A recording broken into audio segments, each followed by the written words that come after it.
On this very night, 10 years ago, Survivor San Juan Del Sur premiered on CBS, and it sounded something like this. Dig woman! Yes, we are back here live to talk about a very special day in Survivor history. September 24th, 2014 was the day we got to meet the cast of Survivor San Juan Del Sur. And here with me to talk about this on this very special episode of Rob's Podcast, my great friend, who I love talking about old Survivor seasons with, it's Josh Wigler. I'm gonna cry, Rob. There's something in my eye. Oh no, it's the fire grease from the trees. Oh, it's this poison sap. It's burning. It's burning so bad. Oh my God. Can you believe You just got sapped.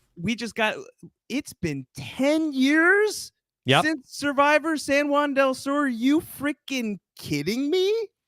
Time flies, baby. We are here. It was 10 years ago on a 90-minute premiere of Survivor San Juan Del Sur, kicked off a season that has become a Survivor classic, beloved by a generation who may not have even been watching it at the time, but we were. Hadn't even been born yet. Baby Rob. Andy was legitimately a baby. It's literally an infant, an actual baby.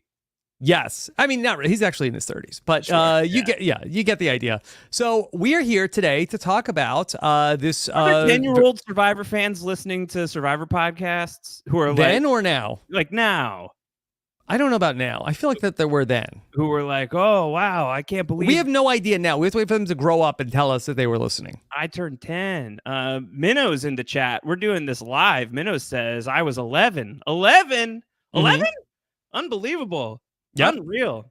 I don't want to say how old I was because then I have to say how old I am when it comes to Survivor San Juan Del Sur. You say a classic, Rob.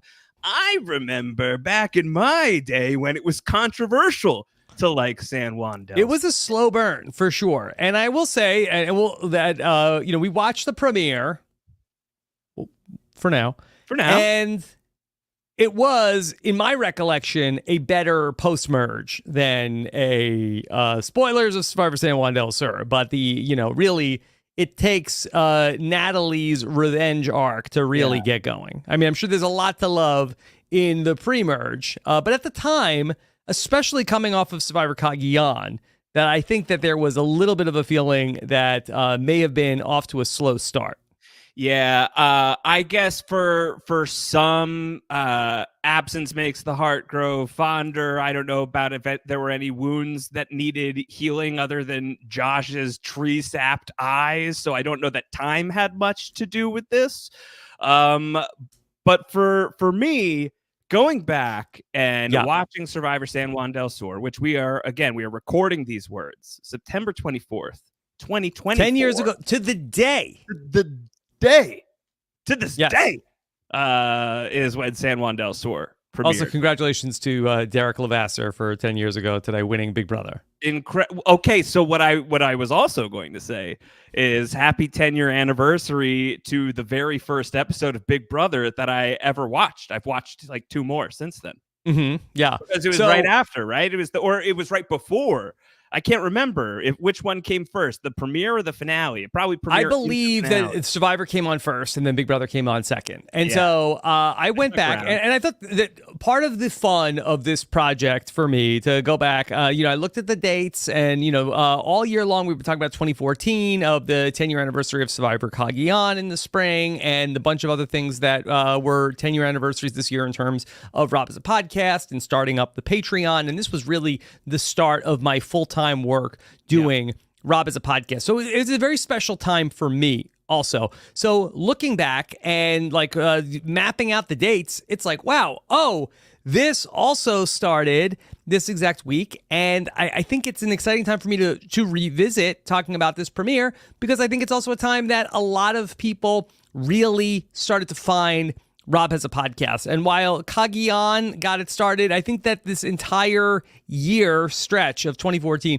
was a real jumping off point for all of the madness that would come in the next 10 years of Rob has a podcast. Yeah, I was going to say that I think that from my experience so at this point, San Juan del Sur comes out, and I think that I'm 2 years into knowing you as a person, other than just as like a TV character. And so I start getting involved in the podcast, and those are very fun early memories of the podcast. But it's 2014 when I really remember not just RHAP popping off, but I really remember Rob popping off is the year 2014.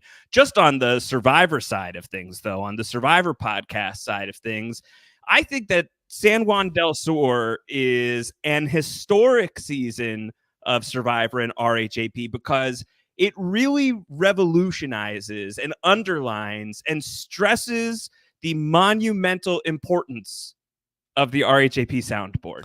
The Yes. RHAP soundboard becomes a main character on RHAP with San Juan del Sur. We figured it out a little bit in Kagiyan, but I think then the software started to, like, I figured out, like, We soft the launched buttons. it. We soft launched the soundboard software, and you became like mad with power. And by maybe the time, too much, so by the time San Juan del Sur came around, we had so much to choose from, a veritable smorgasbord of San Juan del Sur sound bites. I couldn't believe that Dig Woman was in this very first episode. Yep, right off the jump, right off the rip. Yeah, we'll talk about that. Maybe a little bit about the where RHAP was at. Also, Josh and I both watched the premiere. You just watched the premiere, right? I just watched the. We just watched the premiere. First time going back to it since we talked about it, I think, on Evolution. I listened to and watched Survivor Know-It-Alls from 10 years ago. It's actually 10 years ago tomorrow, I guess, because of the big brother of it all that we pushed Stephen Fishback to the day after the Survivor premiere. We bumped the Survivor premiere for the Big Brother finale. It's a busy night. And certainly, I think in hindsight, and I don't think you needed much hindsight to know that was the right call, programming wise. One that has to get bumped. I think, like, as much as I love SJDS, Big Brother finale's big deal. A historic Big Brother night as well. And then I also was listening to just now my recap of this episode with the great Kim Spradlin. And, it's just, and that to me was so fun of, like, really where, where Winners at War really, when we look back at this era, and I think that this is also what's so fun to go back and talk about the 10 years ago of it all, really from 27 through, 40, I feel like you start to have like this, you're laying the groundwork in all the Marvel movies of like the ultimate Infinity War and Endgame, where interesting. So fun to have, Tony has just won and he's talking about Kim, and Kim is talking about Tony in that podcast, and first talking about Jeremy, who Jeremy is going to be on the season with all of them. And it's just that the groundwork is being laid for what's ultimately going to come in Winners at War. But if that's the end game, if Winners at War is Avengers Endgame, is Survivor Endgame, so that bodes poorly for a new era, because like phase 4, inevitably, we'll see, still ongoing, kind of, and not so great. I say that as I like new era Survivor a lot more than I like post Endgame Marvel, for sure. Okay, not even close. Well. Hear more about that at weknowscriptedtv.com. That's correct. So, weknowscriptedtv.com. But I do want to make this about the premiere of Survivor San Juan del Sur. And it was so interesting to go back and watch this, because it really, I don't think you could talk about this without talking about how the 1 year earlier was in 2013, the first Survivor Blood versus Water. And it really felt like, in watching this back, Survivor was trying to maybe like soft launch. Survivor Blood versus Water was going to be like the first of many seasons. Yeah, like Blood versus Water was going to be its own iteration of Survivor. Like you could like forget like all this talk about like when are they going to do Celebrity Survivor. That would be like a Big Brother-esque mini season, right? There maybe it feels like in hindsight looking back on it, because the way that Probst talks about the blood versus water concept in this first episode. He's like, we liked it so much. It was so nice. We did it twice. He's really, really into the blood versus water premise. And you could imagine it going on into a few different iterations. Yeah, but even the cards that come in and out of the show, are just calling it like Survivor Blood versus Water. And they like at the end of the first episode, like this season on Survivor, Blood versus Water. So they were really all in on this theme. And it's so funny because that to us who feel like, wow, what a wonderful season of Survivor by the time we get to the end, for whatever reason, I feel like the show, it cannot wait to get to Survivor 30, Survivor Worlds Apart, and they never go back to the Survivor Blood versus Water concept, which they were so happy and thrilled with from the first time they did it. Yeah, I think that one of, we recorded, for those who don't know what the Evolution of Strategy even is, the Evolution of Strategy was an audiobook chronicling the first 30 seasons of Survivor. Rob and I spoke about each season in enormous detail. And when we got to the final 2 seasons of that, when we got to San Juan Del Sur and Worlds Apart, seasons 29 and 30, we were now talking about seasons that had yet to air when we started the Evolution of Strategy recording process to begin with. So I think we always felt like those 2 seasons specifically, I think like the later seasons of TEOS, like we don't really have the benefit of time yet. Like we haven't hit the time travel volume of the Evolution of Strategy yet. And so we were podcasting or recording commentary about a thing that we had just processed. And so we didn't have years and years of distance away from it. I think years and years of distance away from any Survivor season totally warps and changes the way you look at it, depending on like how things moved along culturally, or like how did the show change and how did the game, quote unquote, evolve. But I think in the case of San Juan Del Sur and a lot of the seasons from this general time, so like now into like even into like really San Juan Del Sur and Worlds Apart, these final Nicaragua filmed seasons of the show, I think that there are some things that happen here, or even things that happened a couple of seasons before this, that Survivor feels like, oh, it's too soon. We shouldn't touch that again. And so then they never end up touching it again, when I think that probably like people could handle another blood versus water. People would desire, I think, maybe even another blood versus water, and they probably could have done it a whole lot sooner. And maybe we don't. And like if you like kill a Triple H, I'll trade you 1 Heroes, Healers, Hustlers for a 3rd blood versus water. Who's not taking that deal, and what does that do? I think a lot of things potentially change. Yeah, it's so interesting because it's at a point where I think that Jeff is executive producer, is playing with a lot of the ideas. I think they had such great success with it with the first time that they did it. And for whatever reason, maybe they felt like that, they had some casting hits, but not both people from a duo ended up being casting hits, and they end up going away from it. But I think that Jeff loves this idea of the relationships, and it's so funny going back and watching this, because I feel like that while this period in Survivor history that we're talking about is a period where there are almost no loved ones visits, where the 30s become like really known for the loved ones visit all through the 30s, becomes such a staple of the show, and we end up getting the interaction that Jeff, I think, liked so much about this, like in the form of the loved ones visit of like, what's it like being the dad where, you get to have your son going to Exile Island? Like, what's it like? He even asked in this episode, like, what's it like that you're safe, but your loved one is going to tribal council tonight? Yeah. I don't even know, I think is what Jeremy says. Yeah. Yeah. But baby, just look at that one interaction to see just how much juice there was to squeeze from San Juan Del Sur. Mm-hmm. The season, it opens with day 0, right? Night zero, where all the couples are stranded across Nicaragua, hanging out, trying to make fire. The late great, the incredible, the goated, he's so good in this, Keith Nale. talking to my son, he biffed it, lost the striker. This is what's going down. And then we get to what could have been Redemption Island Arena, but is now known as Hero Arena, thanks to Mike White.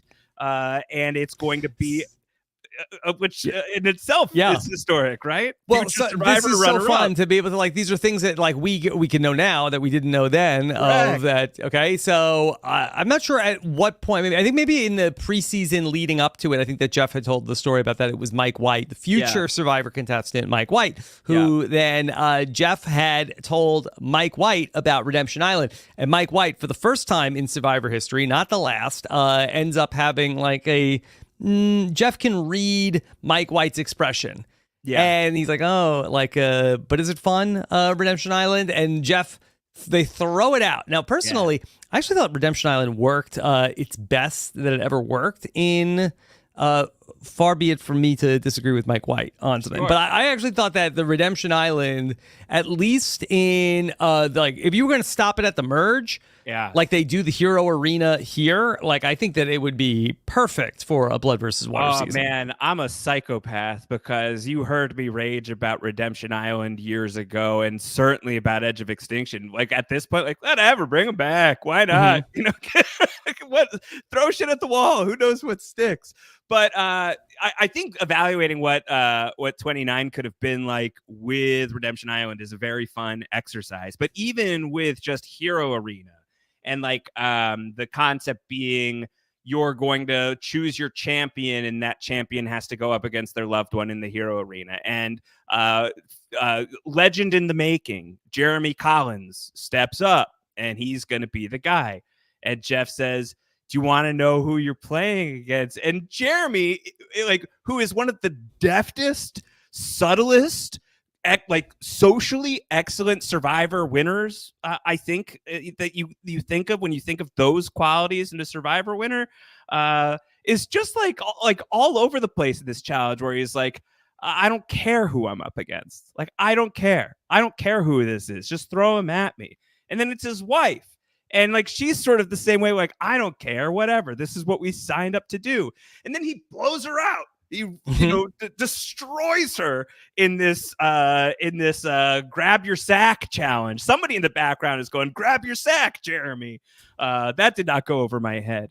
And by the time it's over, Jeremy's dragging his feet because he doesn't want to have to send his wife to Exile Island. And then when he's on the mat, on the other side of it, Jeremy can't even talk. This guy who had his sort of Mortal Kombat one-liners ready to go at the start of this thing, when he's like, how does it make you feel that Val's going to Exile Island? And Jeremy literally says, I can't talk about it. There's so much there and we're not even at minute 15 yet. And there's so much there. So I think that there's still so much to squeeze from Blood versus Water as a concept. And you don't have to look any further than the first 15 minutes of the first episode of San Juan Del Sur. Yeah. And again, we only watched the premiere. I do think that this Hero Arena ends up being the only one with those kind of emotional stakes. Oh, they don't always send them against their loved one? They do send them. I think that they start to. I'm not sure. I can't say that every single one, but I don't think that any of the other ones have those kind of. Julie, right? But again, it's not the emotional stakes aren't. Also great that we're so far away from it that it's a little foggy too. So there's aspects of this. It's a great feeling. I don't know how often you get this anymore with Survivor, Rob, because you're still so in it. But when you're away from it for a while and then you re-access it, there is this incredibly dissonant joy in oh my God, I completely forgot about that, as you're now immediately remembering what that's like. Wes losing the striker. And then Jeremy having to choose somebody to go with Val to Exile Island. He goes, I already know who I'm going to send. And it's Keith. And Keith is getting emotional, and he's starting to get really emotional because of what's going on between them. I feel the emotion of that, and he's getting really, really worked up. And Jeremy's questioned by Probst, you're trusting this guy? This guy knows how to make fire. He lost his flint on night 0, and Jeremy is going, it wasn't him, it was his idiot son. And Wes is like, whoa! and immediately, like, all of these things that I had completely forgotten are just like totally falling into place. The utter goon squad that is Koyopa, up against the seemingly got it together, with the exception of Drew Christie, Hunapu. Like, all of this stuff just like starts like falling into place in this incredible like rain of member berries. Just phenomenal stuff. I had a point here and I don't even remember. I was just so you're on a roll. I was just so jubilant watching this again. It was my first time going back to San Juan del Sur, I think, since we talked about it the first time. And it really like wasn't fair to like evaluate it so close to it. So to have now 10 years and be like, what happened in the last 10 years to make it that a decade has passed since SJDS? It's crazy. I have not rewatched much old Survivor. I kind of got a little too close to the stove in 2021 when I rewatched 40 seasons in slightly less than 40 weeks when we counted down the seasons. So since we've been in the new era now, since the fall of 2021, it's been like 3 years since I've really watched any old Survivor that wasn't from what had just aired. And it was definitely a little bit jarring to go back to this particular time in Survivor history 10 years ago. The show did feel a little bit different. And again, it's not like, now what's very interesting about this and doing this today is that looking at my own notes, okay?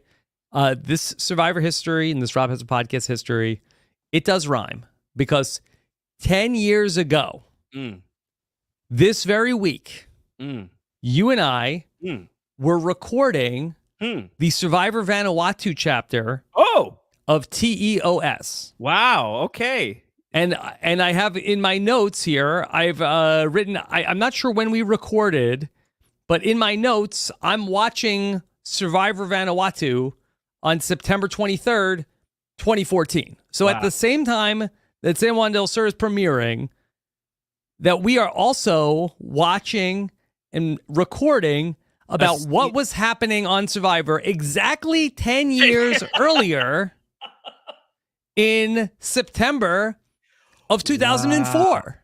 Wow. Okay, so now I'm trying to forecast where we are 10 years from now, and unfortunately, I think that I've crunched the numbers on this, right? Josh, and so on September 24th, okay, 2034, we'll be in the midst of recapping the premiere week of Survivor 67. Yeah.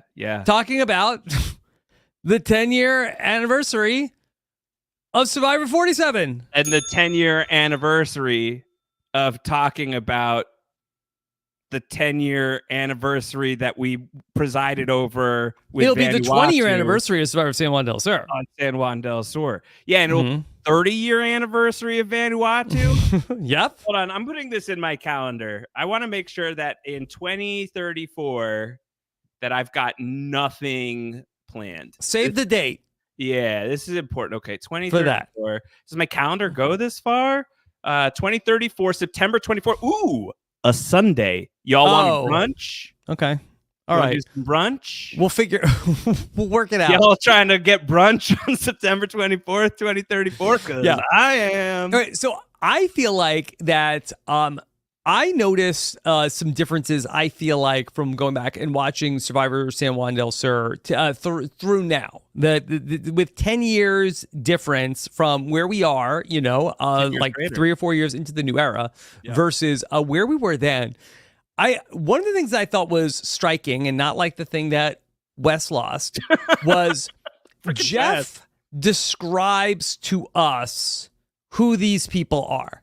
And that's something I do not believe is in the new era of Survivor. And I do think that this is a change for the positive, because instead of Jeff telling us who these people are, for instance, Jeff describes Missy and Baylor and describes them as Missy's 3 divorces have left Baylor feeling like she's the mother in the relationship. Yeah, a lot of Did they say that? Did they say that? I don't know. I don't know if those were their words. And I don't think that they would. I think that they would let Missy or Baylor tell you who they are like now. Attempt to categorize themselves. Yeah. There's that. There's a few other, like Jeff. The thing that I appreciated about it was that in Jeff narrating and editorializing each of the pairs gets like highlighted with specificity before the show really starts. So I think like that's like sort of the benefit of, whether it's the benefit of night zero or probably more accurately like the benefit of like that narrative structure of Probst is telling you who these people are. That felt a little bit like back in like the earliest Survivor days where like, you know, there'd be like Yeah. And there would be like the pictures of everyone. There's like Rob at like the computer company. I don't think we technically had that, but you could see it. You know, it was like that kind of deal. And so it like sort of had those vibes for me.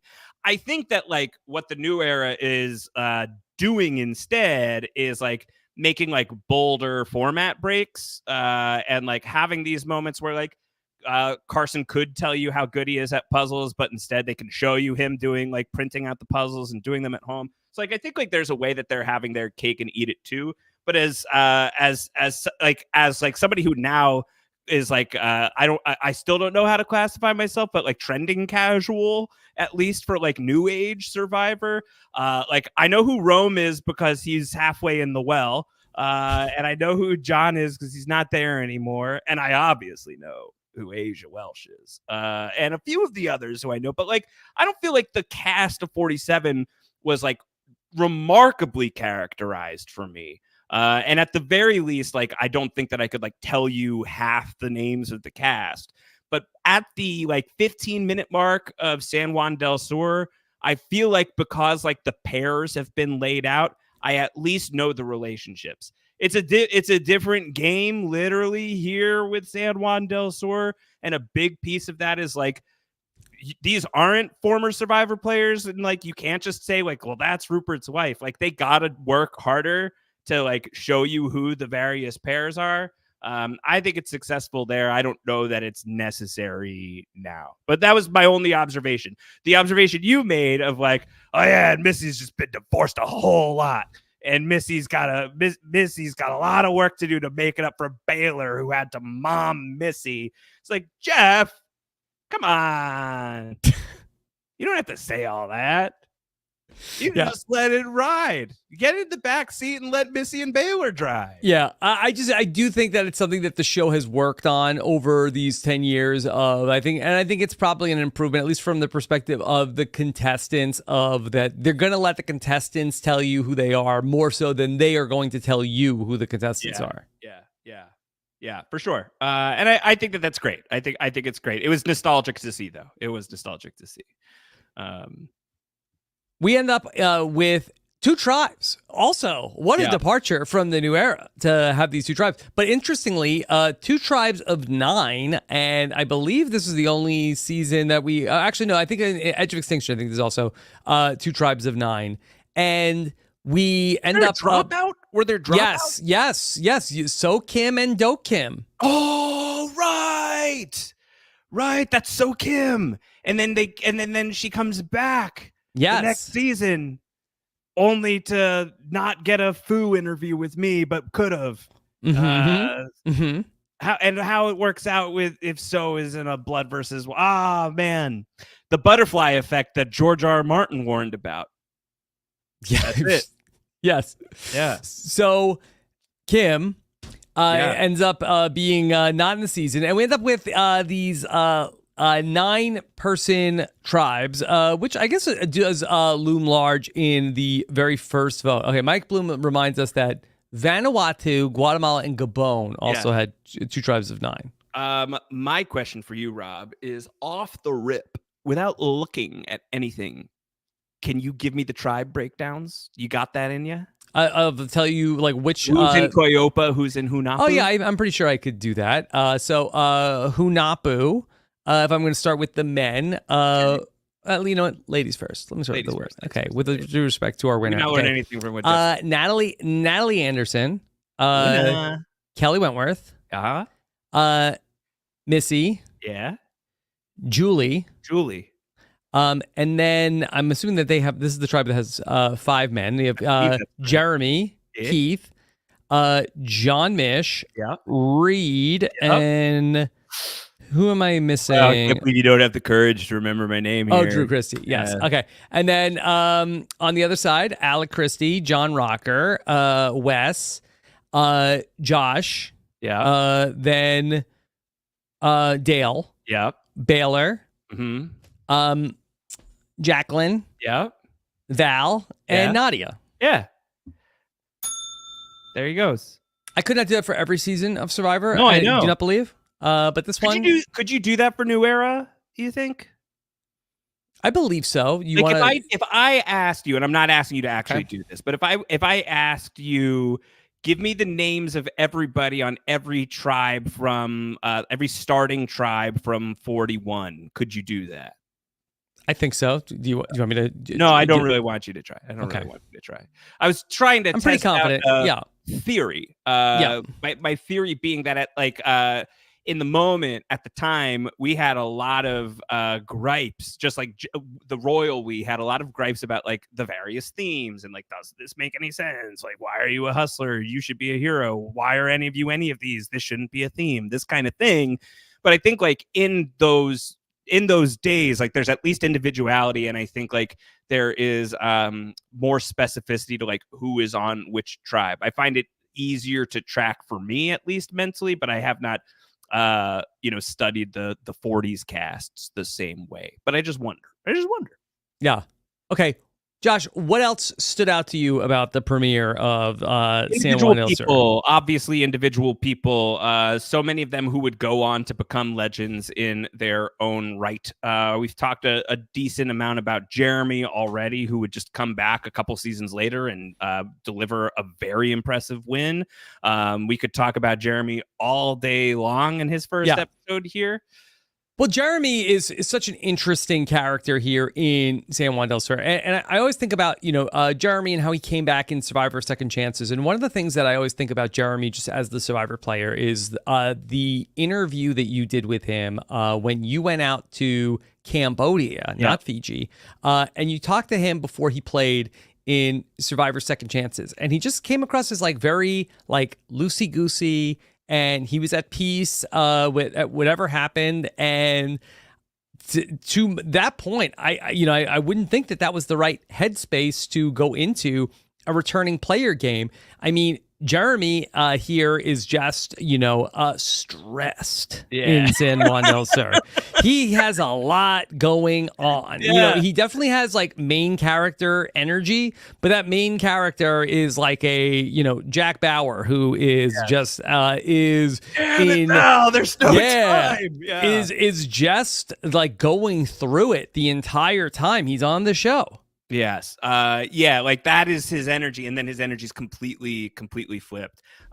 My memory of the Cambodia stuff is that like every single person out there to a person of the second chancers was like, I gotta win. I have to atone for this thing. I have to like heal this mistake. And Jeremy basically was the only one, or one of very few, who is like, this is crazy. I can't believe I get to play Survivor twice. Really? And like just like completely screamingly different from the guy that you see in this first episode for sure. But you already see like Jeremy with that main character energy. He's just like such a good TV presence. The way that he narrates, the way that he speaks, like the wheeling and dealing he's doing on Hunahpu is just like very, very fun to watch. And I remember that there's a moment that occurs early in this episode when we go back to the Hunahpu tribe for the very first time that we talked about during the evolution of strategy, but could not see the future yet, did not know yet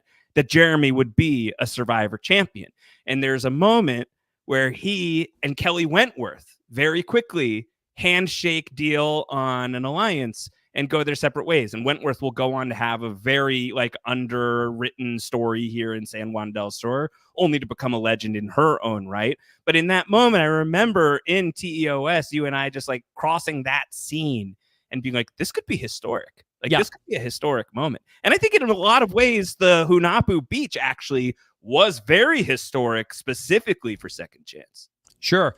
And even going back to that, end game Winners at War with, Jeremy and Natalie are both going to be part of Winners at War and, have big parts to play in that story. And at the time we recorded the Evolution of Strategy, we had known the Second Chance. I mean, you had already gone to Cambodia. The greatest trick Josh Wigler pulled was talking about Vetus having a really good shot at Second Chance when I already knew he'd gone home first.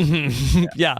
But you had known that that she was, we all had known that she was out there at that particular point in time. We would not also at that point had watched her get that immunity idol at that first challenge of Second Chance. And so in my mind, I was like, Wentworth's off to the races. This could be good for Kelly.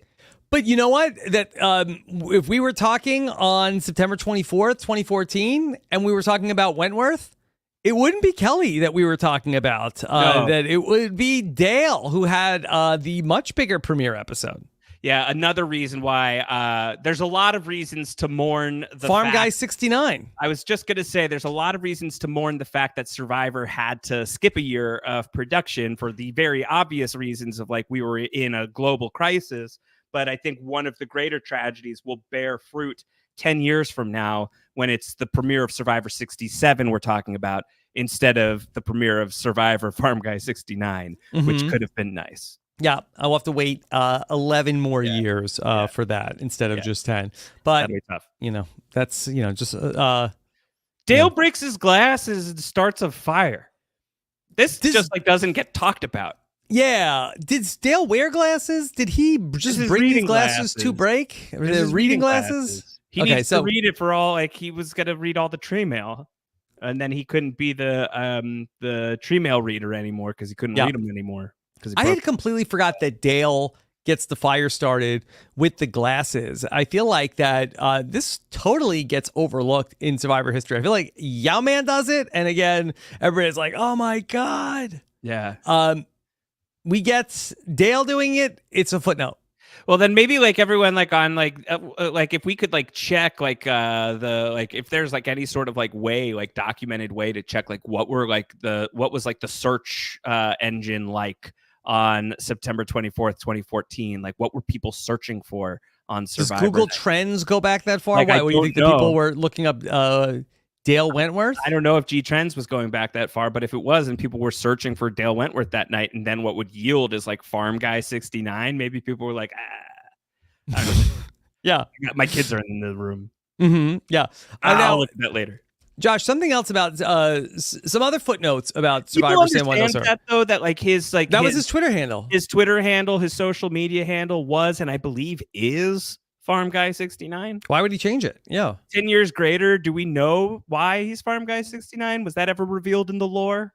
Probably. I'm going to guess the year was an important one. I don't know necessarily. Probably, maybe. I don't know. Is that the year he started a farm? I'm not sure. I'm not sure. I don't know. Okay. Some mysteries are best left untouched. Probably. Yeah. But so a couple of notable things of Survivor San Juan Del Sur that I gleaned from, listening to the podcast and stuff like this. So, of course, Survivor Cagayan set Twitter aflame, much like Dale did with his glasses back in the spring of 2014. The cast of Survivor San Juan Del Sur was not allowed to post on social media about Survivor. White Rice Wednesdays. They had to post about White Rice Wednesday. Yeah. And then they also, was there a show that they also were tweeting about? And I can't remember what it was. It was an ABC show, Mysteries of Laura. Thank you, Mike Bloom. The great Mike Bloom. Yes. The encyclopedic memory. Mysteries of Laura, White Rice Wednesdays. Yes. That's what they would talk about. That would be if you were watching the Survivor 47 contestants couldn't talk. So instead they tweeted about Matlock. Yeah. I heard it was good. No, I heard it was good. Did you watch it this week? I did. I watched it today. I watched it about an hour and a half ago because I couldn't come on to a podcast in the Survivor 47 live taping season without having talked about Matlock. I didn't like it. Oh, okay. I don't think I'll talk about it anymore. All right. So also, this was I totally forgot about this. Survivor San Juan Del Sur, that there was a new host of the CBS Survivor Live. I guess Parvati had been doing it from, I'm not sure when they started doing it with Parvati. I think maybe during Karamoan. And then Parvati was hosting, like, on CBS.com, a weekly recap of, like, and have the person, like, there with her in studio. Yeah. I believe she moved to New York and left the West Coast. And they had hosting Jeff Schroeder, Big Brother contestant. Oh, yeah. Hosted the Survivor San Juan. And I'm not sure if that was only one season lived. Was it? It did not catch on. Was it beyond one episode? I think it was the whole season. Yeah. When did Survivor Live stop? I think probably maybe after this. Yeah. Because you know when, like, you reach like a thought or a series of words, and you're like, oh man, haven't thought about that in easily 10 years, or haven't had like those two words together next to each other in this context in my head in 10 years. That's Survivor Live for me right now. Had completely forgotten that ever existed. Are there people out here who need to know what Survivor Live was? I think maybe. Yeah, it's possible that people who were 0 years old 10 years ago who are now watching Survivor as 10-year-olds, they might need to know. Yeah. So now the Dalton Ross version with Jenna Maresca, was that Survivor Live? Is that the same franchise? Where's Mike to let us know? I'm pretty sure that's correct, and I think, I don't know if it was an EW crossover or not, but it was Dalton and Jenna for a long time, and then that stopped. And then does it go straight to Parv? No, I think that there was a period in between. I think I think it had was. And you're never the host of this, right? You did some CBS.com blogging though. Yeah, I did a blog or two. But which seasons? Do you remember? I think it was during Nicaragua. A different Nicaragua, yeah. Mm-hmm. Yeah. I think that the original, and I'm not sure if it was Survivor Live also, Richard Hatch and Booker was his name, and I believe he was married to J-Lo's sister, they hosted it during Vanuatu, and then they switched to Dalton Ross and Jenna Maresca. But we are, yes, okay. We're way off base from 2014. We've gone back too far. We're in the time machine. Bring it back to 2014. We always threatened we'd get in the time machine. Here we are. Mm-hmm. We're in the DeLorean. Yes. Okay. Mike Bloom says Bill Posley hosted it during the Philippines. That feels like it's a made up fact. That doesn't feel possible. And even if it was Bill Posley hosting Philippines, technically doesn't Bill Posley host all of this? Aren't we all just... it's funny because when I was listening to the Survivor Know-It-Alls, I mentioned Bill Posley hosting the 2014 me, and I'm like, why am I talking about Bill Posley? Yeah. Your audio quality spruced up, you think, over the years? You know what? Honestly, my video quality has improved a lot more. Your audio is pretty tight. If you watch the video on YouTube, and you could go back and watch the old Know-It-Alls, the audio quality is not so great there. But the podcast I was listening to with Kim, that I felt like that the audio actually was still pretty good. Yeah. Nice. And those podcasts, the interviews that I would do would not be on video. Yeah. Those are audio only. Yeah.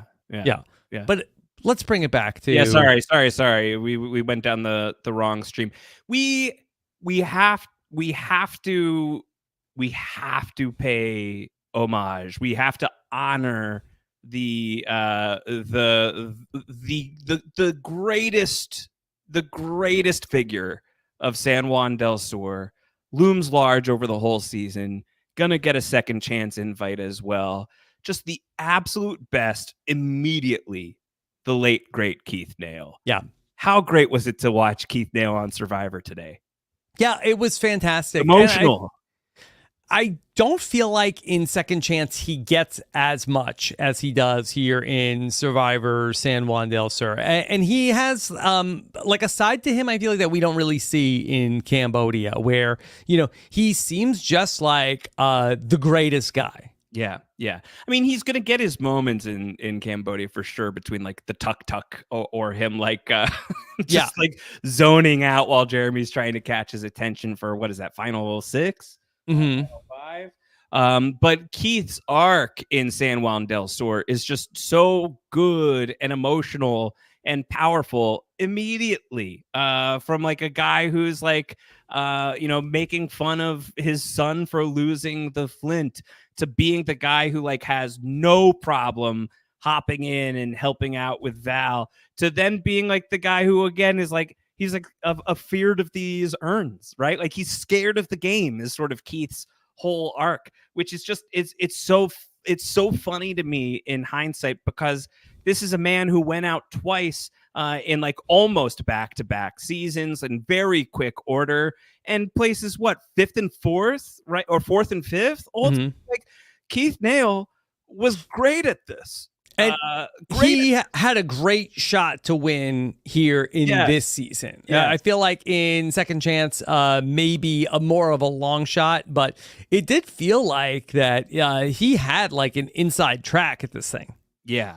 But just like even seeing like the moment with him and Jeremy hugging it out as firefighters, knowing that this working relationship doesn't exactly work out, whether in this season or in San Juan. Jeremy also a thing that delineates him from Keith and Kelly. Keith and Kelly, I think, were both like relatively excited to see other people from their season out there. I believe Jeremy was not pleased at all. It specifically was like, oh no, not Keith again. Not Keith again. No, not Keith again. Yeah.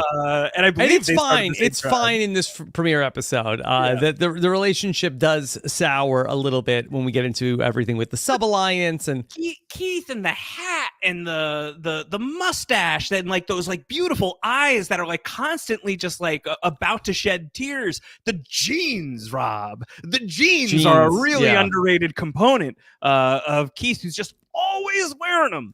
Doesn't matter how hot. It's so easy to just be like, yes, icon, stand. Like Keith Nale, iconic. Yeah, Keith Nale, icon. He goes to Exile Island a couple times. He goes there with Val here in this episode, and Val, we don't get to spend a lot of time with her as a Survivor contestant here, just these couple of episodes. But Val is such a big personality and really gives us a lot here in this premiere. Yes. Val's great. Val's whole like, I'm a fighter. Don't worry about me. I'll be back. And when I come back, I'll have a satchel filled with immunity idols. So you're not going to have to worry about a thing. Yeah. Now, if you didn't rewatch the episode with us, Val and Keith go to Exile Island, and there are 2 urns. They have to both pick one. One urn has a clue to an idol hidden back at the camp. Val finds the idol finds the note inside the urn that has the clue.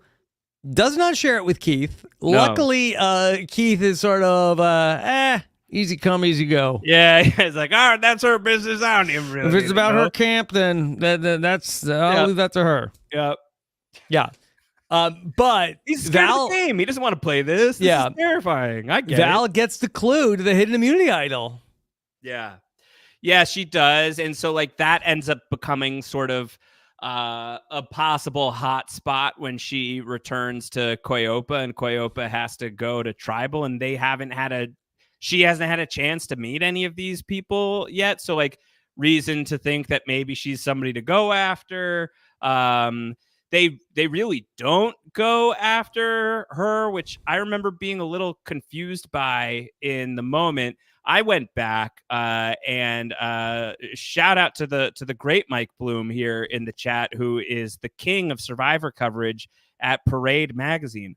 Once upon a time, I was his father, and I was his father at Parade magazine and Parade Survivor coverage. And so my Survivor coverage began at Parade, and it began with this season. And so I had interviews. I was in the exit interview circuit for the first time, son, and I got. He's a good boy. He's a good boy. Yeah. Mike's not gone to jail yet, but I cannot promise that he won't by the end of our run here. But I went back and I read the Nadia interview, and I asked her, I was like, you weren't thinking about Val at any point? And her thought was like, these boys were like transfixed with rocker. Once Dale cooked up fire, no one could stop talking. Like there was just no breaching the boys. And so Val, in her mind, was like an essential number in order to potentially combat against that alongside the rest of the girls. So Val, Nadia, Jacqueline, Baylor, and Josh, ? Which she's not to say. And Josh is like, ooh, that's probably the worst thing you could say about me. Ask Reed on the other beach. And then like she says it again in confessional and at tribal council. Not the best. Not the best.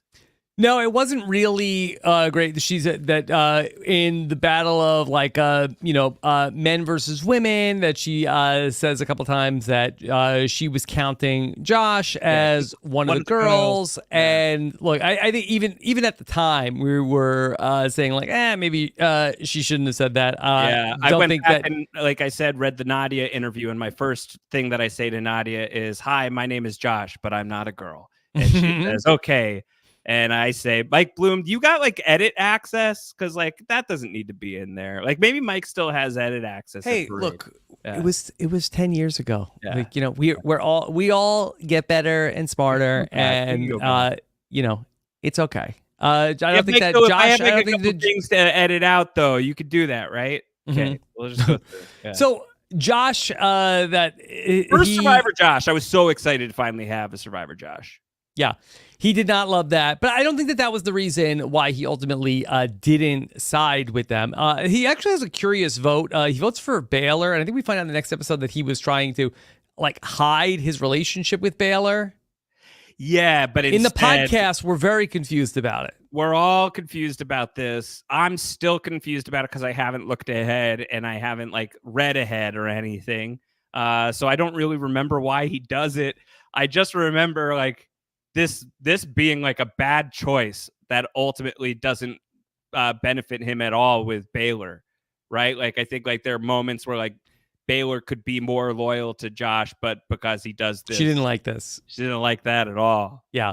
Okay. So Nadia ends up being the first boot of the season. Dale does not like that she was part of the Amazing Race. He felt like that she was a backstabber on the Amazing Race. They did the U-turn. In the podcasting, I say that was not really my recollection of the twinnies from their time on the Amazing Race.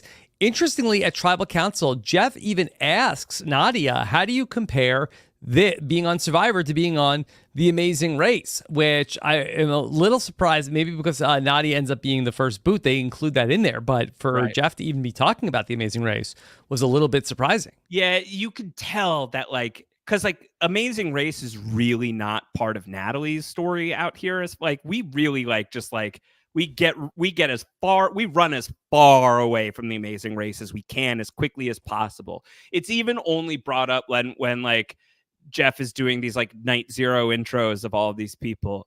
And Jeff is like, yeah, and they were on The Amazing Race.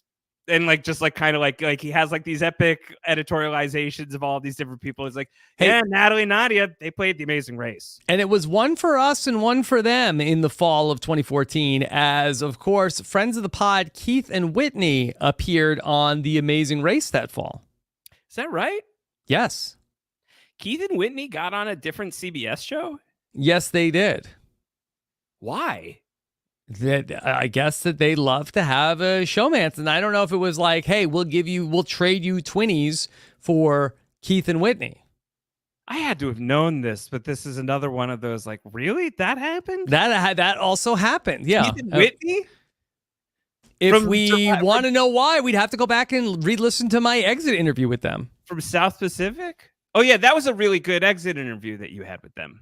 Yeah, That one of the best. That one I of the remember best. vividly. Now it's all coming back to me. Yeah, an unforgettable exit interview. So good that you didn't do it. That didn't happen. Yeah. Yeah. So Natalie is our winner of the season. Yes. She does not have a very big premiere. No. Rather like a under-edited premiere for Natalie. Yes. Yeah. Nadia gets to carry the Anderson family weight, the narrative weight in this episode. And as her survivor soul leaves her body, it drifts from tribal council, from the ghosts of Koyopa to possess Natalie and fuel her with a fury that will take her as far as Jeremy's destruction in this game, which will then his soul shall fuel her vengeance even further. Natalie is like, it's sort of like, did you ever, what's that Denzel Washington movie where like the ghost keeps possessing everybody? It's kind of like that. Like Natalie's story doesn't start really, I feel like, until Jeremy goes. Like it's like sort of like because that he becomes the new 20. Yeah, he becomes the new 20, and so she has a new 20. And so as long as she has a 20 in the game, that's her story. But until then, she just doesn't have a ton to do. Yeah. It's and again, to me, even still going back, it feels like that this is a more top heavy in terms of the stars of the show. I feel like are on Hunahpu. With all due respect to the Koyopa tribe. You mean from like historic, like the stars of San Juan Del Sur, or like even at the time? I think both. I mean, I feel like that in terms of like if we're going to like rank the most interesting people in the cast, I think it would be weighted far more for the people that are all on the Hunahpu beach. Yeah, I'm just trying to like check that, and it's really like Rocker is holding it down over at Koyopa. Yeah, I mean Val and Rocker are going to be out soon. Yeah, and then you end up with Wes, Alec. Josh has a part to play in the story, and so does Baylor. But even Jacqueline and is gonna it's gonna take for her to get back together with John to have her story. Yeah, the cast of San Juan Del Sur is quite good, I think, though. I think back on these people with like a nostalgic fondness that I still can't summon for South Pacific, as evidenced by the mention of Keith and Whitney, and that not really doing much for me. And I say that remembering that when we recorded our South Pacific chapter of Evolution of Strategy, that was like the biggest surprise of the whole run for us. You and I were like really intrigued. Like we were very, very hooked on that. Why do you think that is? Is there a difference between what was going on in the casting, or is it just like what we saw on the screen from 23 to 29? Well, I think in 2014, Blood versus Water, like Philippines is a great season, and then Caramoan giveth and taketh. Blood versus Water giveth. Cagayan giveth. But San Juan Del Sur, like for some people, is take a thing, and Worlds Apart is going to go there too. I think, but I think like we're like now in sort of like an optimistic period in that like mid to late 20s of Survivor, where I think like there was some ability there to look back at like South Pacific at that time, being like, I think that this gets a little more hate than it deserves. Like 3 years later, with like, and I'm ballparking, I don't know if it was 3 years or whatever it was, like 13, 15 years later now at this point, South Pacific, something like that.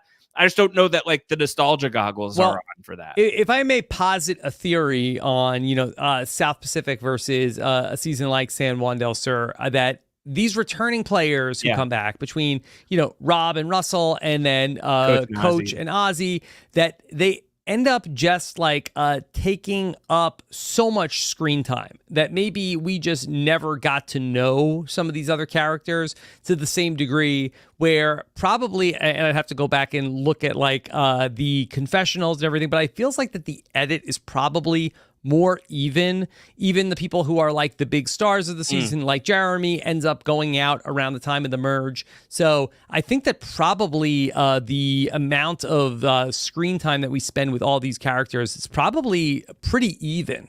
That seems fair. That seems like a very like good everybody got something. Yeah. Like certainly like that's a huge complaint of like who's even Ometepe and Zapatero, like who's on those tribes. Like I don't think you could go back and even look at the season and say like who is the most purple character in San Juan del Sur. I mean Kelly Wentworth.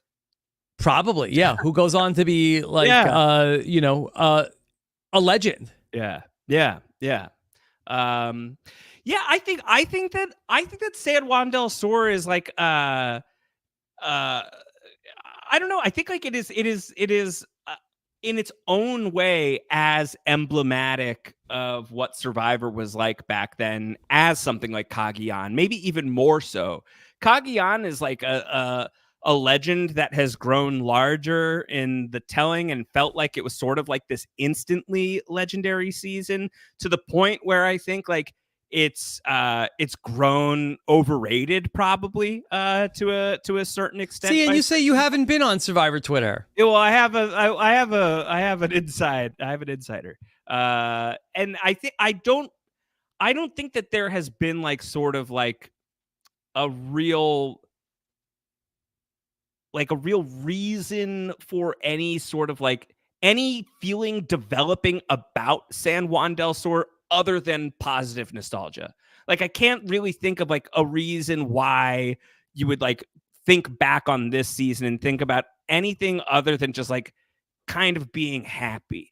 I think that this was like a time when like being a Survivor fan was just about being happy. We had been through like a fairly dark period of the early 20s and the seasons just were not that good. And now the seasons are kind of bangers again. The podcast is a banger every single time you're putting a new show out. Like being a Survivor fan during this time was the best. Like not to besmirch what it's like to be a fan now, certainly, but it was a optimistic time in terms of people connecting online in 2014, and I think it was a period in which the Survivor was very good and very strong. Really starting from I think that coming out of 26 ends up being like where there's like a lot of talk about Twitter and Cochran gives out his Twitter handle in the Caramoan finale. And then we have the first Blood versus Water and obviously Cagayan. And then here, this other Blood versus Water. And I think it was a time in which Survivor was very exciting. And then I think that people then sought out others about like, hey, like they put the hashtags on the screen. So you would say like, what are other people saying about this? And it was a time I'm sure people got hate in the real time, but overall, like I feel like that it was a very positive time around Survivor, and it was a period of connection, both in Survivor and I think in a lot of online spaces. And I think that it was really a point where it ended up being rocket fuel for this Survivor community to bring it back to something that we heard a lot in this past season premiere from this week. And it was a period where I'm not sure where it starts to deteriorate, but this is a time when people were finding Survivor and finding each other, and it was a very happy time in the Survivor community. Yeah, I agree. I think like there's this like chunk of time that I would probably, you and I were talking about this a bit offline and like trying to sort of like sketch out what that era kind of might be. Is it like the first Blood versus Water through like millennials, Gen X or something like that? Like feels like a very warm time to be a Survivor fan. Yeah, I would say that that's probably around the time. And look, the political discourse is going to change up quite a bit around the time of Survivor millennials versus Gen X. And so I think that moods shift. Moods shift. It's a very big vibe shift. There is a vibe shift, and I think that is certainly felt like even in these types of communities. But like I think that we're just like bringing people together. And it's also the big moves era of Survivor, which I think really starts in Survivor.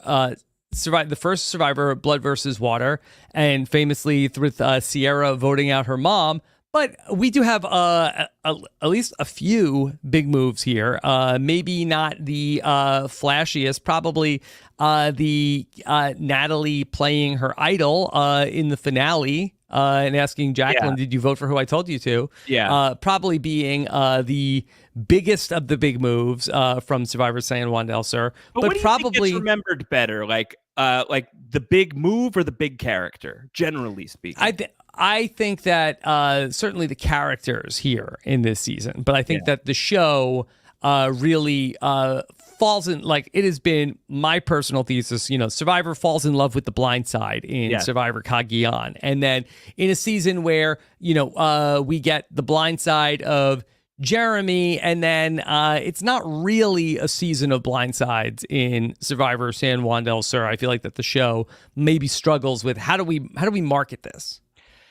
Yeah, but then don't they also end up like they market like this like Godfather brawl between Josh and Jeremy, and then they both get blindsided back to back? Like they're like such a good question. I don't remember it super well. I think that there's like I think that there's like because there is a lot of like chicanery occurring on San Juan del Sur, and there's definitely a vibe of the inmates running the asylum at certain points throughout the run, and I think like that gets felt and that gets frustrating. And I think from I cannot begin to speculate on what it's like to make Survivor from 40 onward. But like my experience of like talking to some of these people who were making the show back during like the late 20s and the 30s is I think like their experience, like their front row view of making the show, often like their like feeling of like how is the show going to be received, this or that, is from like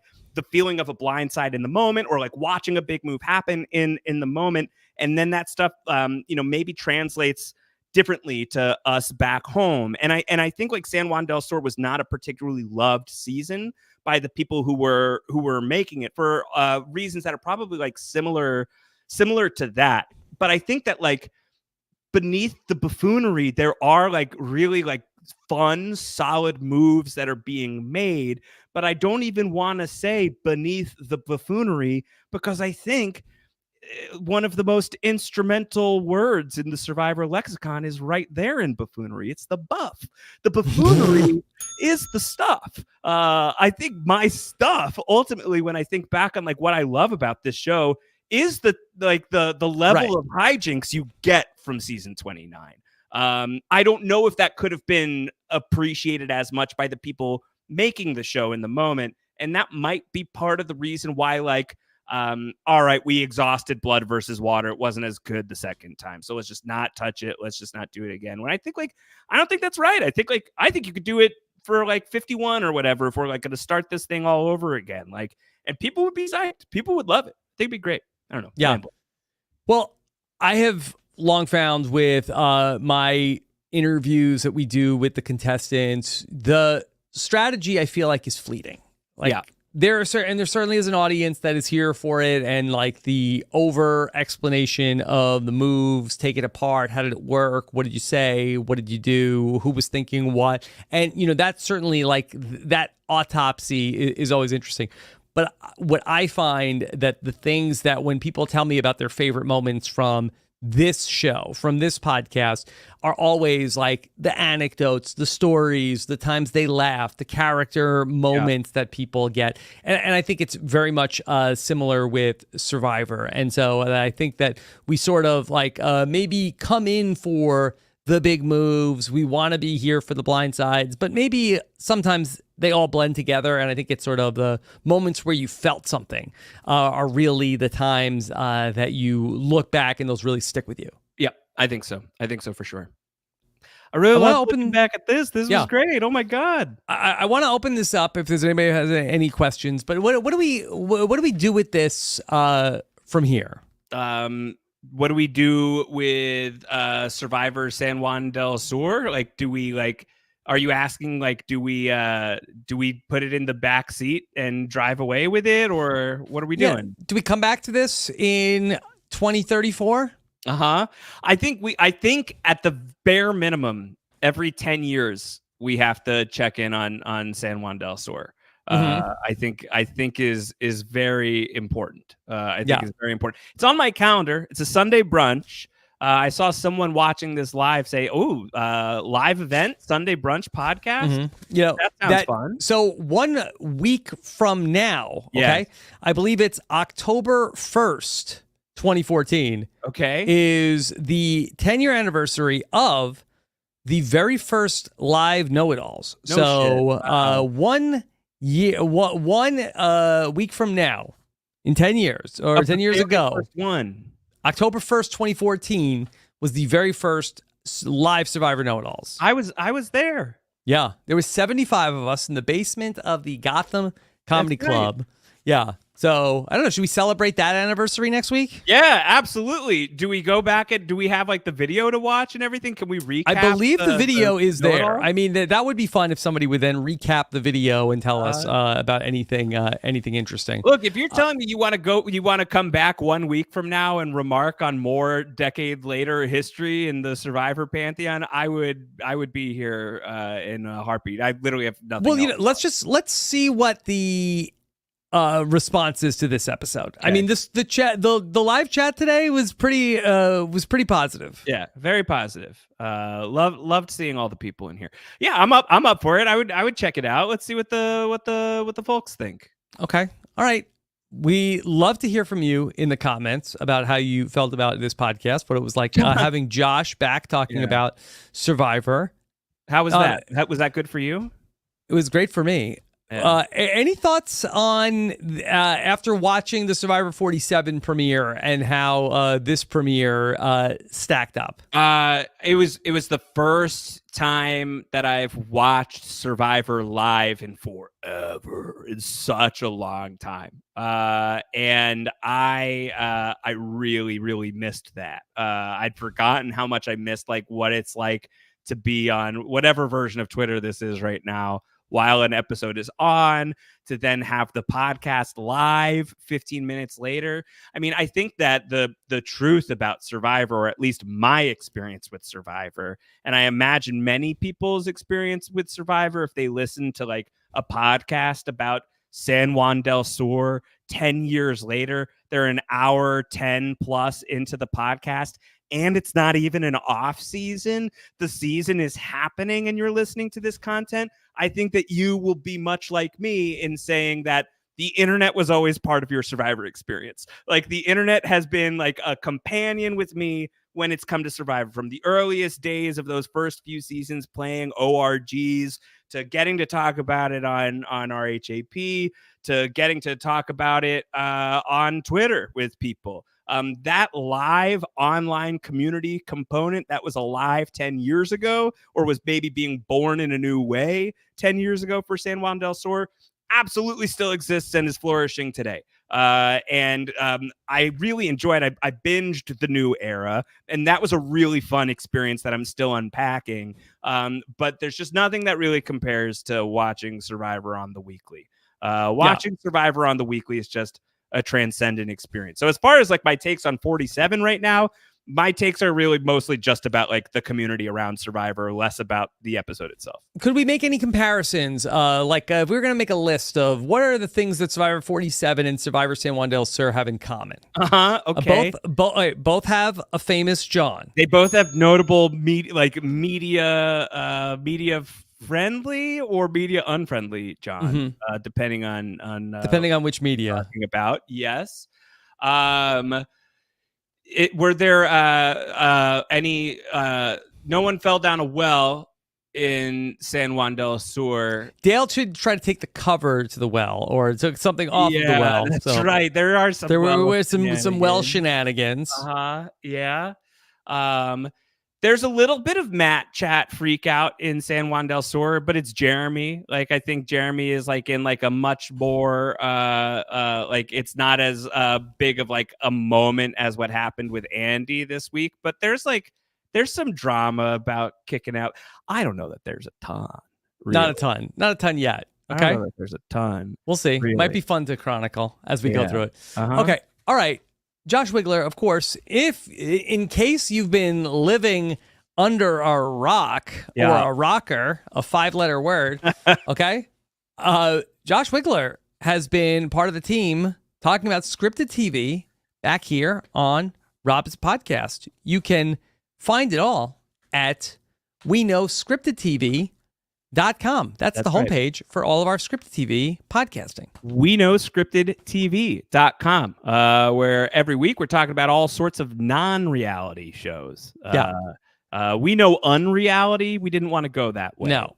I think that was starting to get a little too trippy, but all kinds of. I actually already talked about Survivor this week on a podcast in the We Know Scripted feed. We snuck it into the Survivor feed, so hopefully you all got a chance to listen to that. But Antonio Mazzaro and I been podcasting with him for 10 years. We're still podcasting each and every week on the weekend program, every weekend on RHAP at WeKnowScriptedTV.com. And this past week, we talked about the new era of Survivor and where both of us are at with it. And then we cast Survivor Borneo, the dramatic TV show. Yeah. Okay. Check it out. Weekend Which should program. be a TV show. It's kind of ridiculous that we haven't dramatized Survivor yet. Be amazing. Be pretty good. Okay. Who would star in Survivor San Juan Del Sur, the movie? Could you cast one person? Cast one person. Mm-hmm. Who would play John Rocker other than Danny McBride? I mean, definitely Danny McBride has already played John Rocker. So I don't know. This is not my area of expertise. Yeah. Okay. We got a question in the chat that was about Missy and Baylor. We haven't really talked about them. So any mention of any of the other casts, like Missy and Baylor, who apparently removed a lot of her older songs from her YouTube channel. What? What? No, is that gone? I'm not sure. Do you still just have that on the soundboard? Yeah, man. I mean, I don't want to get a copyright strike, but yeah. All right, take it off. Quick. We don't want to get struck down. Nicely done, Rob. What else do you got on that? You got any like San Juan del Sur goodies in there? I'm a meat collector. Oh my God. I kind of want to keep watching San Juan del Sur at least until Alec Christie tells me that on television. So basically, I'm a badass. And a master manipulator of this game, I believe is how that continues. Yeah, of course. Get in the back seat and let me drive. Yeah. Shut your mouth, Homie G. Yes. Yeah, and I'm not talking to you. Well, I heard Smarty Poo. Smarty Poo. Yeah, Missy and Baylor are a whole ass mood. Remember when they would just show up? Yeah, they would go to. They had a thing where they would you could write to them, and they would just show up at your house. Yeah, but I think that actually that one. I think that is. And we'll just show up. And we'll just show up is like the biggest threat anyone has ever delivered. And we'll just show up. No. I only said Beetlejuice twice. Yeah. Unbelievable. Yeah. Okay. All right. Well, let us know how you all are feeling about this, and let us know if you want us to do more Survivor member berries. Yeah, we'll just show up. We'll just show up. Okay.